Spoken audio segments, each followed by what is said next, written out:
Nararamdaman mo ba ang isang biglaang pagbabago sa iyong buhay, na para bang ang lahat ng iyong hinintay ay sa wakas ay nahuhulog sa lugar? Mga minamahal, naglilingkod tayo sa isang Diyos ng bilis. Sinasabi ng Biblia na ang kanyang salita ay mabilis na tumatakbo. Ibig sabihin ay gusto niyang mabilis na matupad ang kanyang mga plano, layunin at pangako sa iyong buhay. Nais niyang magdala ng makabuluhang pag-unlad at mga tagumpay sa iyong buhay ng mas mabilis kaysa karaniwan. Nais niyang buksan ang kanyang aklat ng alaala sa pabor sa iyo, na nagpapaisip sa mga tao kung gaano kabilis nagbago ang iyong kwento para sa kabutihan. Nais niya na ang kanyang dakilang kapangyarihan ay magdulot ng mga positibong pagbabago sa iyong buhay. Sa katunayan, ikaw ay nasa iyong panahon ng banal na pagbilis. Nagdududa ka ba sa pahayag na ito? Huwag nang mag-alinlangan pa, dahil ang video na ito ay magpapakita ng 7 senyales na ikaw ay nasa iyong panahon ng banal na pagbilis. Panoorin hanggang sa dulo upang malaman ang mga palatandaan at kung paano i-maximize ang season na ito. Bago tayo magpatuloy, kung hindi ka pa nakakapag-subscribe, mangyaring gawin ito upang makatanggap ng higit pang mga inspiradong video. Pagpalain ka ng Diyos. Mga minamahal, batid mo ba na walang gagawin ang Diyos kung hindi ito ihahayag sa kanyang mga propeta? Alam mo rin ba na ikaw ang unang propeta ng iyong buhay? Alam mo ba ang implikasyon niyan? Kapag nais ng Diyos na gawin ang anumang bagay sa iyong buhay, magbibigay siya ng mga senyales upang udyukan at ihanda ka. Ang lahat ng biglaang pag-agos ng mga pagkakataon, hindi inaasahang mga tagumpay, pagtaas ng positibong enerhiya, pagtaas ng kalinawan at direksyon, malalim na espiritual na koneksyon, at mabilis na personal na paglaki ay hindi nagkataon lamang. Sa halip, ang mga ito ay matingkad na mga palatandaan na ikaw ay nasa iyong panahon ng banal na pagbilis. Sila ang paraan ng Diyos sa pag-udyok sa iyo na asahan ang kanyang dinadala. Sinasabi ng Biblia sa mga awit 115:16 na, ang pinakamataas na langit ay sa Panginoon, ngunit ang lupa ay ibinigay niya sa mga anak ng tao. Ibinigay ng Diyos ang lupa sa mga anak ng tao. Ipinahihiwatig nito na walang magagawa ang Diyos sa lupa kung wala ang partisipasyon ng mga tao. Kailangan ng Diyos si Maria upang dalhin ang Mesya sa mundo. Hindi niya makakamit ang anuman sa iyong buhay kung wala ang iyong pakikilahok. May kapangyarihan kang limitahan ang gustong makamit ng Diyos sa iyong buhay. Isipin na ang Diyos ay nagdadala ng isang pinansyal na pagkakataon sa iyong paraan. Ang gagawin mo sa ganitong pagkakataon ay responsibilidad mo. Maaari mong balewalain ito at mawala ito o makilahok ng mabuti sa Diyos sa pamamagitan ng pag-maximize ng pagkakataon. Ito ang dahilan kung bakit dapat mong malaman ang panahon na iyong kinalalagyan at ang mga palatandaan na kasama nito. Tinutulungan ka nitong iposisyon ng tama ang iyong sarili at makibahagi sa Diyos. Ngayon, tignan natin ang 7 palatandaan na nagpapakita na ikaw ay nasa iyong panahon ng banal na pagbilis. Unang palatandaan, biglaang pagdagsa ng mga oportunidad. Napansin mo ba na ang mga taong matagal mo nang gustong makilala ay madiskarteng dumarating sa iyo? Nakakakuha ka ba ng mga koneksyon sa mga kumpanyang matagal mo nang gustong makapartner o makatrabaho? Mayroon bang hindi planado at hindi inaasahang mga pangyayari na hahantong sa iyong pag-unlad na darating sa iyo? Ang lahat ng ito ay hindi nagkataon lamang. Ang biglaang pagdagsa ng mga pagkakataon ay nangangahulugan na ikaw ay nasa isang panahon ng banal na pagbilis. Hindi bababa ang Diyos mula sa langit para pabilisin ang mga bagay sa iyong buhay. Sa halip, dadalhin niya ang iyong paraan ng mga pagkakataon na hahantong sa banal na pagbilis. Binubuksan ka niya ng mga pinto sa mga lugar na hindi mo naisip. Binuksan niya ang iyong mga mata sa mga nakatagong kayamanan na lagi mong napapabayaan. Dinadala ka niya sa mga taong hindi mo pa nakikilala ng mag-isa. Ang mga pagkakataong ito ay upang ihatid ka sa isang bagong antas, katayuan, at tanawin. Ang mga pagkakataon ay mga paraan ng Diyos para baguhin ang iyong kwento mula sa masama tungo sa mabuti. Ang mga ito ay patunay ng nasagot na mga panalangin at isang palatandaan na dapat kang magsimulang magalak sa mga dakilang bagay na inilaan ng Diyos para sa iyo. Ang mga pagkakataon ay maaaring nasa iba't ibang bahagi ng iyong buhay. Maaaring ito ay sa iyong karera, negosyo, relasyon, o kalusugan. Ang pagdagsa ng mga pagkakataon ay hindi pang araw-araw na karanasan. Kapag nakakita ka ng mga pagkakataon na pabalik-balik, dapat mong malaman na ito ay hindi isang pagkakataon. Sa halip, ito ang paraan ng Diyos para ipakita sa iyo ang uri ng panahon na iyong kinalalagyan. Dapat kang maging sensitibo sa mga pagkakataon. Maraming nakaligtaan ang mahahalagang pagkakataong binuksan ng Diyos para sa kanila dahil hindi sila sensitibo. Hindi nila makilala ang mga pagkakataong ibinigay ng Diyos. Minsan dumarating ang mga pagkakataon bilang mga problema, hamon, pag-urong, o kahit na pagkabigo. Mula sa panlabas, marami ang nakakakita ng mga hamon, ngunit dapat ay nakikita mo sa labas upang makita ang mga pagkakataon. Hindi sapat na magkaroon ng pagkakataon. Hindi sapat na dinala ka ng Diyos sa mga tao, lugar, at plataporma na hindi sana naabot ng iyong lakas. Mayroon kang responsibilidad na i-maximize ang iyong mga pagkakataong ibinigay ng Diyos. Malamang na nagkaroon ka ng pagkakataon na makilala ang mga pangunahing relasyon sa nakaraan, ngunit ginulo mo ito. Malamang na nagkaroon ka ng mga pagkakataon na mapunta sa mga maimpluwensyang lugar, ngunit isinara mo ang pinto ng walang kaalam-alam. Malamang na kinuha mo ang gayong mga pagkakataon ng may kawalang galang, na ginagawang mawala sa iyo ang mga ito. May pangangailangan para sa iyo na maging sinasadya tungkol sa mga pagkakataong hatid ng Diyos sa iyong paraan. Ang pag-alam na may kaugnayan sila sa iyong season ay makakatulong din sa iyong seryosohin sila. Dapat mong makita ang mga pagkakataon bilang mga hakbang sa bagong antas na dinadala sa iyo ng Diyos. Hindi sa lahat ng pagkakataon ay dumarating sa iyo ang pagdagsa ng mga pagkakataon, kaya i-maximize ang season na ito sa lahat ng mayroon ka, at makikita mo ang iyong sarili na sumusulong sa lahat ng lugar. Ikalawang palatandaan, hindi inaasahang suporta mula sa iba. Ang mga taong walang pakialam sa iyo ay biglang may pananabik na suportahan ka. Ang mga taong hindi mo inaasahan na tutulungan ay biglang bumangon para sa iyong tulong. Nagtataka ka ba kung bakit lahat ng tao sa paligid mo ay biglang naging sabik na suportahan ka ng buong lakas? Nagtataka ka ba kung bakit parang ireregalo sa iyo ng lahat ang kanilang mga mapagkukunan? Nagtataka ka ba kung bakit ang mga taong hindi mo kilala ay biglang nag-aalok ng makabuluhang tulong, patnubay, at paghihikayat na naayon sa iyong mga layunin? Hindi na magtaka. Ang lahat ng mga pangyayaring ito ay hindi lamang nagkataon o swerte. Lahat sila ay nagpapakita na ikaw ay nasa iyong panahon ng banal na pagbilis. Ang mga tao ay isa sa mga paraan na ginagamit ng Diyos para baguhin ang katayuan ng kanyang mga anak. Kapag handa na siyang baguhin ang iyong kwento ng mabilis, dadalhin niya ang iyong paraan ng mga madiskarteng relasyon na susuporta sa iyo sa lahat ng mayroon sila. Mga katulong ng tadhana na hindi titigil hanggat hindi ka nagiging nais ng Diyos. Minsan ang Diyos ay hindi nagdadala ng mga bagong relasyon sa iyong buhay. Sa halip, ginagawa niya ang puso ng mga nakapaligid sa iyo na malambot para tulungan at suportahan ka. Ito ang dahilan kung bakit ang isang taong napupuot sa iyo sa kaibuturan ay biglang nagkakaroon ng interes sa iyong pagkamit ng iyong mga layunin. Ang isang taong kilala mo bilang kuripot ay nagsimulang magbigay ng bukas palad para sa iyong mga mitiin. Wala itong kinalaman sa mga tao. May kinalaman ito sa paglalagay ng Diyos ng iyong pabor sa puso ng mga tao. Naaalala mo ba ang kwento ni Jose, na pinabilis ng Diyos mula sa isang bilanggo tungo sa pangalawang pinakamakapangyarihang tao sa Ehipto? Habang nasa bilangguan, dahil sa isang pagkakasala na hindi niya alam, binigyang kahulugan niya ang mga panaginip ng punong katiwala at punong panadero ng hari. Ito ay humantong sa pagpapanumbalik ng punong katiwala ng kopa sa kanyang posisyon at pagkamatay ng punong panadero. Sinabihan ni Jose ang punong katiwala ng kopa na tumulong sa paghaharap ng kanyang kaso sa harap ni Paraon upang siya ay mapalaya mula sa hindi makatarungang parusa.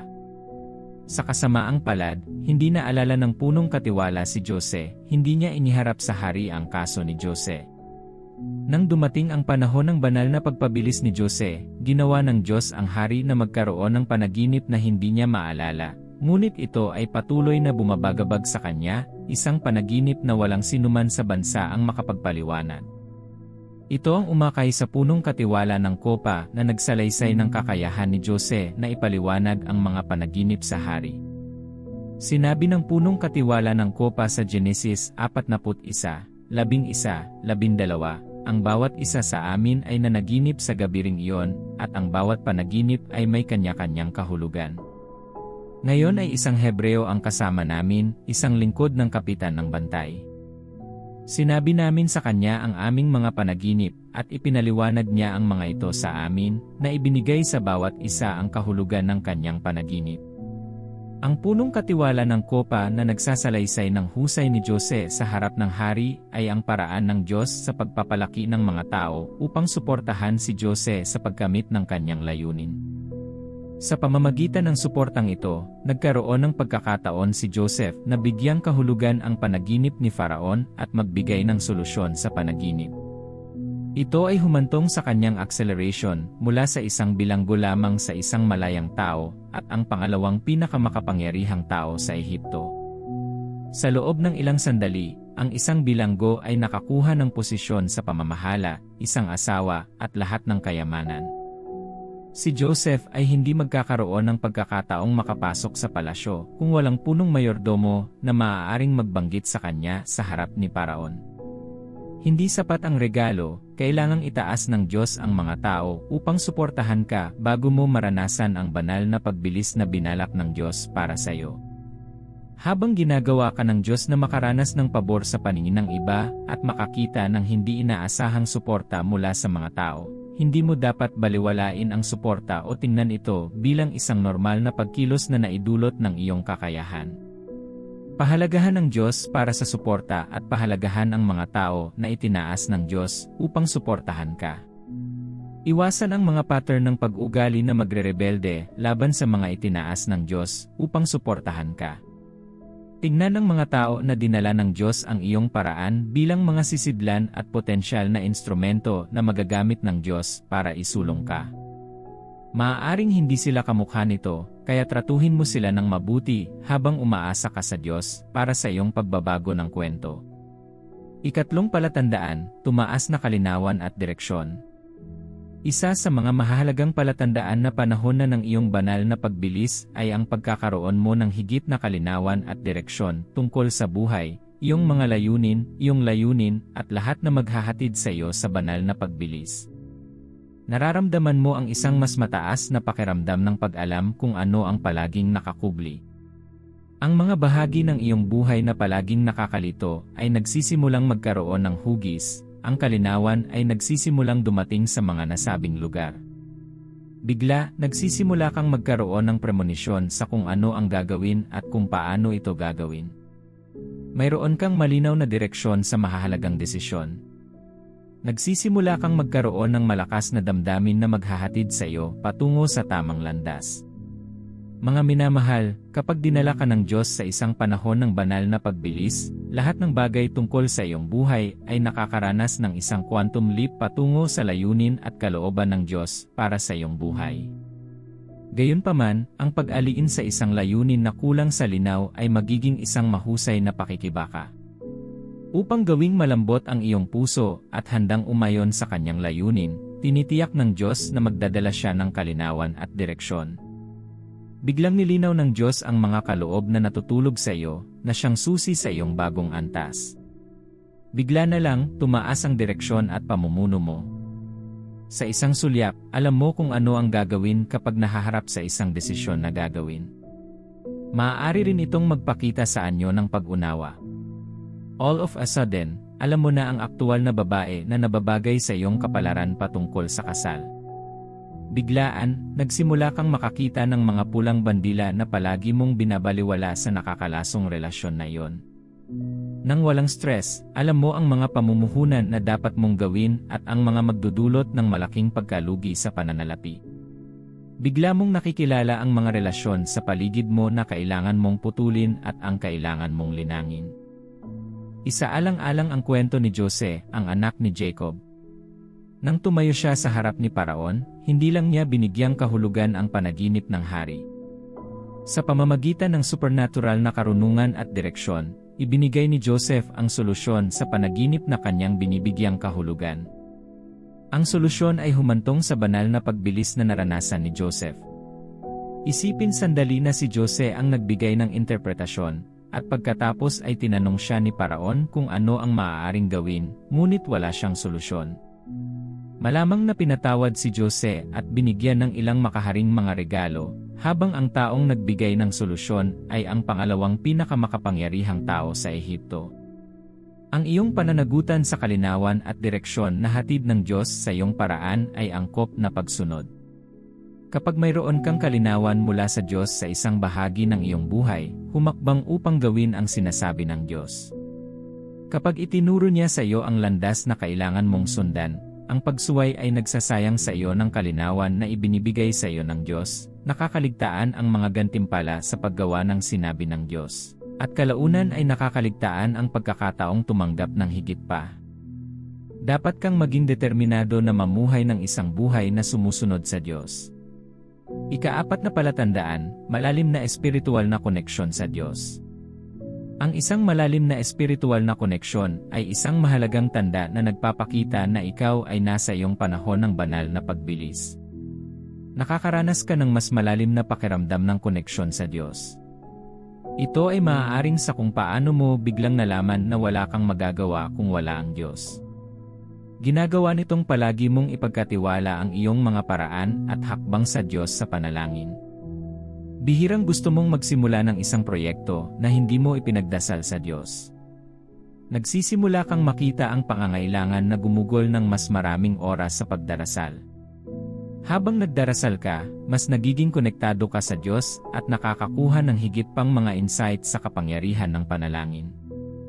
Maaaring ito rin ay kung paano mo biglang napagtanto na ang Biblia ang iyong gabay sa buhay. Habang nag-aaral ka, nakakakuha ka ng mga pang-araw-araw na tagubilin at gabay na nakakaimpluwensya sa lahat ng bahagi ng iyong buhay. Makakatanggap ka ng mga insights sa kung ano ang gagawin tungkol sa mga issue sa iyong negosyo at tumalon sa mga ito. Nagsisimula kang mag-isip kung ito ba ang Biblia na nagpatulog sa iyo noon at ngayon ay mukhang napaka-epekto sa iyo. Maaaring ito rin ay sa kung paano ka biglang pumasok sa isang pamumuhay ng pasasalamat sa Diyos.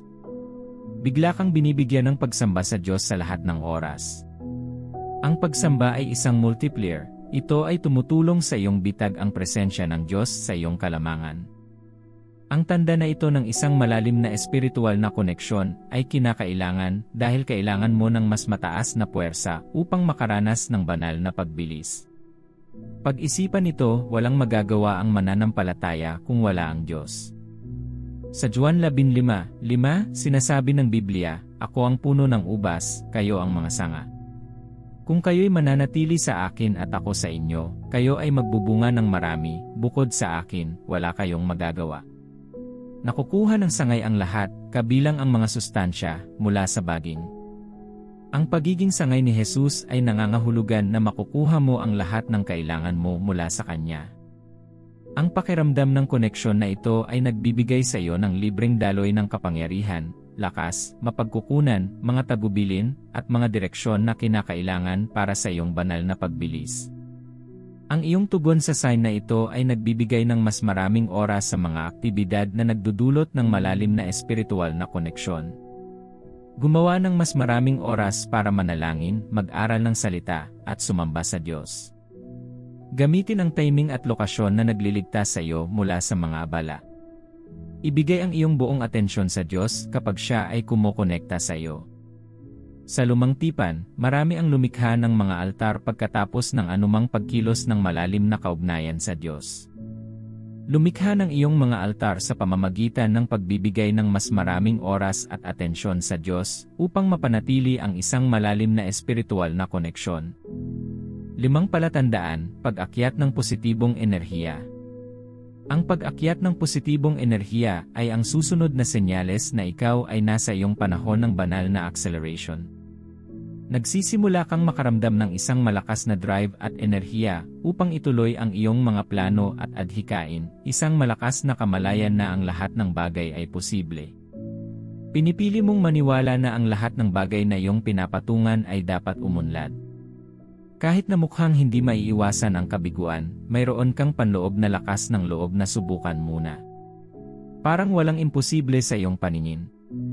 Ang iyong pananaw sa mga hamon at balakid ay biglang nag-iba. Nagsisimula kang makakita ng mga hadlang bilang mga hakbang sa halip na mga hadlang. Nagsisimula kang piliin na huwag tanggapin ang hindi bilang sagot. Ang bawat tagumpay ay nangangailangan ng positibong enerhiya.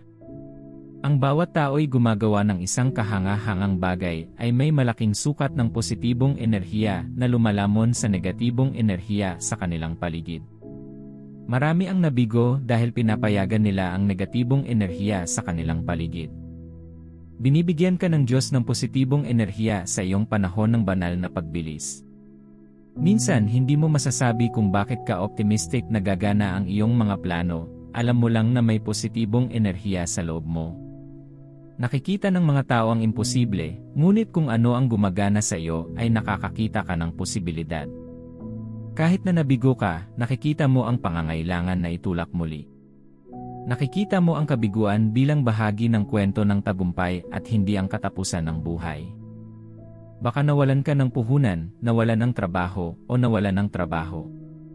Ang positibong enerhiya sa loob mo ay nagpapakita sa iyo na kailangan mong labanan ang iyong paraan pabalik sa landas. Isang bagay sa loob mo ang nagpapanatiling kalmado at nag-iisip tungkol sa kung ano ang gagawin kapag nabigo ka. May something kay Isaac.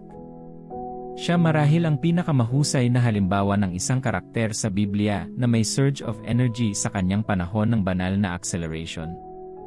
Nakita natin sa ika-26 na kabanata ng Genesis kung paano naghukay si Isaac ng mga balon at ang mga pastol ng Gerar ay nakipagtalo sa kanya. Ang pagdagsa ng enerhiya sa kanya ay hindi naging dahilan upang tanggapin niya ang kapalaran at tumigil. Hindi niya nakitang imposibleng magkaroon ng balon sa kanyang sarili. Sa halip, patuloy niyang hinukay ang mga balon hanggang sa tumigil ang mga tao sa pagpupunyagi sa kanya. Ang positivity at energy surge na ito ang naging dahilan upang maabot niya ang isang punto ng pahinga at pagiging mabunga. Sa Genesis 26:22, sinasabi ng Biblia, umalis siya roon at humukay ng isa pang balon at walang nag-away tungkol doon. Pinangalanan niya itong Rehoboth na sinasabi, ngayon ay binigyan tayo ng Panginoon ng puwang at tayo'y unlad sa lupain. 6 na palatandaan, mga pambihirang tagumpay sa mga natigil na lugar. Tila ba ang bawat kabiguan ay nagiging tagumpay? Nagkakaroon ka ba ng mga tagumpay at pagsulong kung saan minsan ka nang nabigo? Unti-unti na bang tinatanggap ka ng mga taong minsang tinanggihan? Ito ay hindi isang pagkakataon. Ito ay hindi nangyayari sa pamamagitan ng pagkakataon, ito ay ang Diyos na nagbabago ng mga tides sa iyong pabor. Ginagawa niya ito para ayusin ang lahat para sa iyong season. Ang nakakaranas ng mga pambihirang tagumpay sa mga dating natigil na lugar ay isang senyales na ikaw ay nasa isang panahon ng banal na pagbilis. Kailangan ng mas mataas na puwersa para baguhin ang puso ng mga tao o mga desisyong nagawa na. Ito ay walang kinalaman sa iyong pagdarasal o pag-aayuno, alam mo sa iyong sarili na wala kang ginawa upang magkaroon ng pagbabago sa mga karanasan. Ito ay mahigpit na ipinakikita ng Diyos ang kanyang kakayahan. Yung mga taong galit sa iyo, bigla na lang nagkakagusto sa iyo. Ang mga pintuan na minsang nakasara sa iyo ay biglang bumukas. Minsan, ang ginagawa mo laban sa iyong tagumpay ay biglang nagiging malinaw. Nakikita mo kung ano ang dapat ayusin at magsimulang makaranas ng mga tagumpay. Nakikita mo kung ano ang kailangan mong gawin at ang paggawa nito ay ganap na nagbabago sa kwento. Ika-7 palatandaan, mabilis na personal na paglago. Ang mabilis na personal na paglaki ay isa pang palatandaan na ikaw ay nasa iyong panahon ng banal na pagbilis. Napansin mo ba ang isang makabuluhang hakbang sa kamalayan sa sarili? Napansin mo ba na mabilis mong nalalampasan ang mga nakaraang hamon at limitasyon? Ang iyong mga pananaw sa buhay ay kapansin-pansing nagbabago. Ang lahat ng ito ay patunay ng personal na paglago. Ang personal na paglaki ay naintindihan mo ang iyong mga pattern ng pag-isip, damdamin, at pag-ugali. Tinutulungan ka nitong malaman kung sino ka at kung paano ka nakikita ng mga tao. Nagbibigay daan din ito sa iyo na maunawaan ang iyong mga kalakasan at kahinaan. Ang pag-alam sa iyong mga kalakasan ay nagbibigay daan sa iyong malaman kung aling mga lugar ang maaari kang gumana ng pinakamahusay. Ang pag-alam sa iyong mga kahinaan ay nagpapaalam sa iyo sa mga lugar na kailangan mong pagsikapan. Dahil ang divine acceleration ay nagpapakita sa pamamagitan ng mabilis, makabuluhang pag-unlad at mga pagbabago, maaari nating tapusin na ang banal na acceleration ay naugnay sa personal na paglago. Ang Diyos ay gumagawa sa iyo bago gumawa sa pamamagitan mo. Gumagawa ang Diyos sa iyo bago ipakita ang kanyang kapangyarihan at karunungan sa pamamagitan mo. Palagi niyang sinisimulan ang kanyang gawain ng pagbabago mula sa loob mo. Karaniwang pinaniniwalaan na ang panloob na paglaki ay nagsilang ng panlabas na paglaki o mga pagbabago, ang loob ang kumokontrol sa labas. Kinokontrol ng mga saloobin ang mga aksyon, at ang panloob na pananaw ay kumokontrol sa mga panlabas na reaksyon. Ngayon na nakita mo na ang mga palatandaan na nagpapakita na ikaw ay nasa iyong panahon ng banal na pagbilis, pag-usapan natin kung paano ito maakit o mapanatili. Alam mo ba na may mga bagay na magagawa ang mga mananampalataya upang maakit o mapanatili ang panahon ng banal na pagbilis? Dahil sa mga aktibidad na ito, nakikita ka ng Diyos na angkop na tamasahin ang panahon ng pagbilis. Ang pag-alam sa mga aktibidad na ito ay nagtutulak sa iyo na lumakad sa panahon ng banal na pagbilis at tamasahin ang lahat ng mayroon ang Diyos para sa iyo. Dumiretso tayo sa mga aktibidad. Numero 1, maging nakaayon sa kalooban ng Diyos. Ang divine acceleration ay ang supernatural na kakayahan ng Diyos na dalhin ang kanyang mga plano, layunin, at kalooban na pumasa ng mas mabilis kaysa sa posible ng tao. Dinadala ka ng Diyos sa panahon ng banal na pagbilis dahil naaayon ka sa kanyang kalooban para sa iyong buhay. Ang Diyos ay mabilis na nagsasagawa ng kanyang kalooban sa iyong buhay. Sa madaling salita, hindi natin maihihiwalay ang pagiging nasa kalooban ng Diyos mula sa banal na pagbilis. Kung ang resulta ng divine acceleration ay ang paglakad mo sa kalooban ng Diyos, kung gayon ang sinumang nagsusumikap na umayon sa kalooban ng Diyos, ay may mas maraming pagkakataon na tamasahin ang banal na acceleration. Kapag sinisikap mong iayon ang iyong sarili sa kalooban ng Diyos para sa iyong buhay, ipinapakita mo sa Diyos kung gaano ka kahanda para sa nais niyang gawin. Maraming tao ang nakikipagtalo sa Diyos tungkol sa kanyang kalooban para sa kanila, ngunit ilan lamang ang nag-aalay ng kanilang buhay para sa Diyos na gawin ang anumang naisin niya. Ang pagiging nakahanay sa kalooban ng Diyos ay nagpapakita kung gaano ka sumuko sa Diyos. Marahil hindi mo alam ang layunin ng Diyos para sa iyo sa lupa. Marahil ay hindi mo alam ang tiyak na kalooban ng Diyos para sa iyong buhay. Kumusta naman ang pagsasabuhay sa pangkalahatang kalooban ng Diyos sa Biblia? Maging masunurin, ipangaral ang ebanghelyo, mga disipulo, pagalingin ang may sakit, at gawin ang lahat ng sinasabi ng Biblia na dapat gawin ng mga mananampalataya. Magsimula mula doon, at isang tiyak na layunin ang lalabas sa paglipas ng panahon. Ang pagsunod sa Diyos sa paggawa ng lahat ng nais niyang gawin mo ay umaakit sa panahon ng pagbilis, nakukuha nito ang atensyon ng Diyos sa iyo. Tignan natin ang halimbawa ng isang lalaking tinatawag na Elias. Sinabi ng Diyos kay Elias na uulan.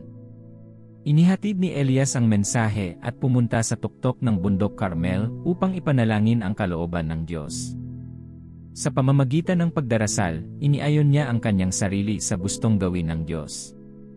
Ang panalangin ay humantong sa isang pisikal na pagpapakita ng banal na pagpapabilis na lampasan ni Elias si Ahab upang makarating sa Jezreel.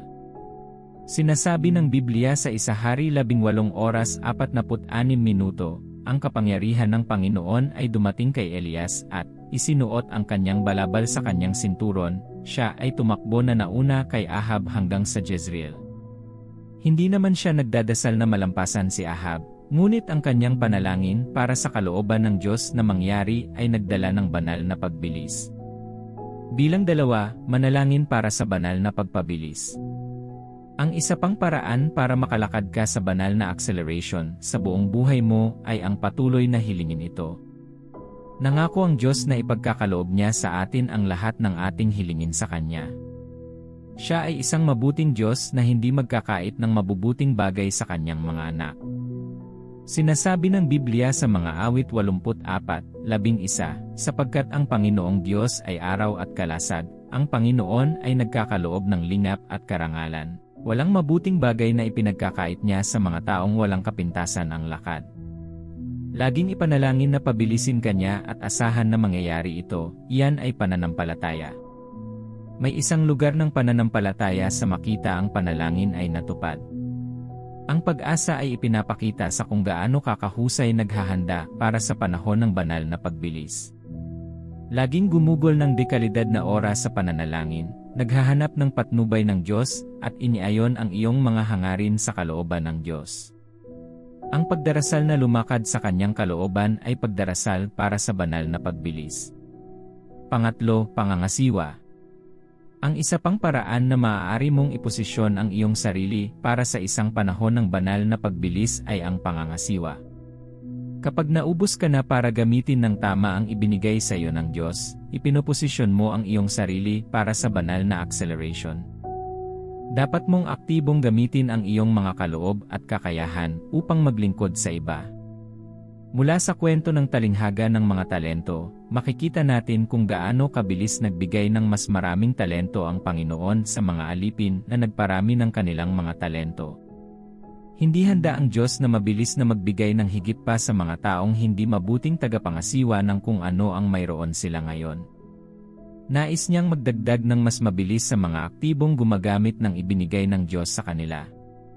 Ang iyong oras ay dumating na upang sumulong, kaya hintayin ito at labanan ang anumang bagay na maaaring magtangkang humawak sa iyo sa parehong lugar. Manalangin tayo. Panginoon, nagpapasalamat ako sa lahat ng iyong ginawa para sa akin. Ikaw ang aking kalasag at aking kalasag. Hindi mo ako iniwan o pinabayaan. Lagi kang nandyan para sa akin sa kabila ng lahat ng pagkukulang ko. Ni minsan, hindi mo ako pinakitunguhan ayon sa aking kalikuan. Araw-araw kong isinasalaysay ang iyong mabubuting gawa sa aking buhay. Sa tuwing ginagawa ko ito, iniiwan ako ng labis na pagkabalisa. Salamat sa pakikipaglaban sa mga laban na alam ko. Salamat sa pakikipaglaban sa mga laban na hindi ko alam. Salamat sa pagpunta mo sa akin sa tuwing umiiyak ako para sa tulong. Tunay, masasabi ko ng may kumpiyansa na ikaw ang aking katulong at tagapagtaguyod. Ito ba ay para sa regalo ng buhay? Ito ba ay para sa pang-araw-araw na probisyon? Ito ba ay para sa proteksyon sa gabi at araw? Lord, ang masasabi ko lang ay salamat. Ano ang maibibigay ko na naayon sa lahat ng ginawa mo para sa akin? Maawain at mahabaging Diyos, ako ay lumalapit sa iyo na may nagsisisi at nagsisising kaluluwa. Tagapagligtas, mangyaring hanapin ang aking matalik na pagnanasa at iniisip. Tingnan kung mayroong anumang masamang paraan na hindi nakalulugod sa iyo. Ipinagtatapat ko ang lahat ng aking mga kasalanan at tumatanggap ng kapatawaran. Hayaang linisin ako ng iyong mahalagang dugo. Linisin mo akong lubusan sa bawat kasalanan na humahadlang sa akin sa pakikinig sa iyo. Patawarin mo ako sa bawat gawa ng kalikuan. Linisin mo ako sa bawat gawain ng dyablo sa buhay ko. Ang iyong kalooban ay lumakad ako sa kabanalan at katuwiran. Ninanais mo na gawin ko ang mga bagay na magpaparinig sa iyo palagi. Tulungan mo akong mabuhay para sa iyo. Ipagkaloob mo sa akin ang biyaya na laging gumawa ng mga bagay na kalugod-lugod at karapat-dapat sa iyong paningin. Hayaang mabago ang aking puso araw-araw habang binabasa ko ang salita ng Diyos. Panginoon, salamat sa pagdala mo sa akin sa aking panahon ng banal na pagbilis. Pinahahalagahan kita. I don't take it for granted. Salamat sa pagtuturo sa akin sa mga senyales na tutulong sa akin na malaman na panahon na ng aking banal na pagbilis. Ikinalulungkot ko ang mga panahong nasayang kong makita ang mga palatandaang ito, ngunit hindi ko alam na nasa espesyal na panahon ako. Binubuksan ko ang aking buhay sa bagong panahon na dinala mo sa akin. Tulungan akong makamit ang lahat ng kailangan mong makamit ko sa panahong ito. Huwag mong hayaang sayangin ko ang season na ito. Hayaan akong makaranas ng mga tagumpay at pag-unlad sa mas mabilis na bilis kaysa dati. Hayaan ang season na ito na dalhin ako sa mga bagong antas na mayroon ka para sa akin. Gawing matupad ang iyong mga plano, kalooban, at layunin sa aking buhay. Mabilis na baguhin ang aking kwento, at hayaang makita ang mga positibong pagbabago sa aking buhay. Panginoon, tulungan mo akong hindi lamang maranasan ang panahon ng banal na acceleration bilang one-off, sa halip, hayaan mo akong laging mabuhay sa panahong ito. Tulungan mo akong mamuhay ng naaayon sa kalooban ng Diyos para sa aking buhay. Gawin mo akong tumayong perpekto at kumpleto sa kalooban ng Diyos para sa aking buhay. Tulungan mo akong ibigay ang aking sarili sa mga panalangin.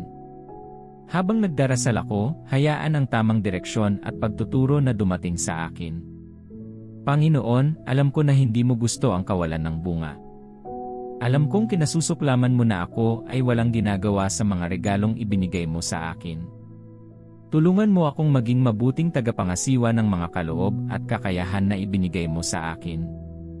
Hayaan mo akong maging masigasig sa pag-aayos at paggamit ng lahat ng ibinigay mo sa akin. Salamat, Panginoon. Naniniwala akong sinagot mo ang aking mga panalangin. Sa makapangyarihang pangalan ni Jesus, dalangin ko. Amen. Salamat sa panonood. Sigurado akong pinagpala ka na. Mangyaring ibahagi ang video na ito sa iyong mga kaibigan at mag-subscribe sa channel na ito upang ma-access ang higit pang mga nakaka-inspire na mensahe. Manatiling pinagpala.